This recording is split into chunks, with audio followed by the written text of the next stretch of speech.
ಪತಿ ಕಾಂಗ್ರೆಸ್, ಬಿಜೆಪಿ ಸೇರಿದ ಪತ್ನಿ ವೇದಿಕೆಯಲ್ಲಿ ಕಮಲ ಪಕ್ಷದ ಬಾವುಟ ಅಪ್ಪಿದ ಮುಸ್ಲಿಂ ಮಹಿಳೆ.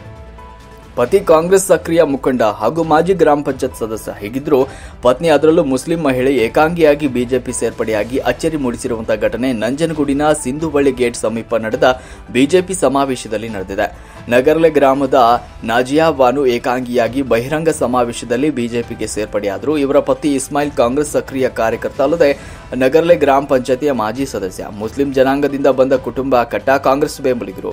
ಬಿಜೆಪಿ ಸಿದ್ಧಾಂತವನ್ನ ಹಿಂದಿನಿಂದಲೂ ವಿರೋಧಿಸಿಕೊಂಡು ಬಂದಿರುವ ಕುಟುಂಬ. ಹೀಗಿದ್ರೂ ಕೂಡ ಇಸ್ಮಾಯಿಲ್ ಪತ್ನಿ ನಾಜಿಯಾ ಬಾನು ಅವರು ಸಿಂಧುವಳ್ಳಿ ಗೇಟ್ ಸಮೀಪ ನಡೀತಾ ಇದ್ದ ಬಿಜೆಪಿ ಸಮಾವೇಶದಲ್ಲಿ ವೇದಿಕೆ ಪ್ರವೇಶ ಮಾಡಿ ತಾನು ಬಿಜೆಪಿ ಸೇರ್ಪಡೆಯಾಗುತ್ತಿರುವುದಾಗಿ ಘೋಷಣೆ ಮಾಡಿ ಕಮಲದ ಬಾವುಟ ಹಿಡಿದು ಅಚ್ಚರಿ ಮೂಡಿಸಿದ್ದಾರೆ. ಪತಿ ಕಾಂಗ್ರೆಸ್ನಲ್ಲಿದ್ದರೂ ಲೆಕ್ಕಿಸದೆ ಪತ್ನಿ ಬಿಜೆಪಿ ಸೇರ್ಪಡೆಯಾಗಿರುವುದು ನಂಜನಗೂಡು ಕಾಂಗ್ರೆಸ್ ಹಾಗೂ ಬಿಜೆಪಿ ವಲಯದಲ್ಲಿ ಸಾಕಷ್ಟು ಚರ್ಚೆಗೆ ಗ್ರಾಸವಾಗಿದೆ.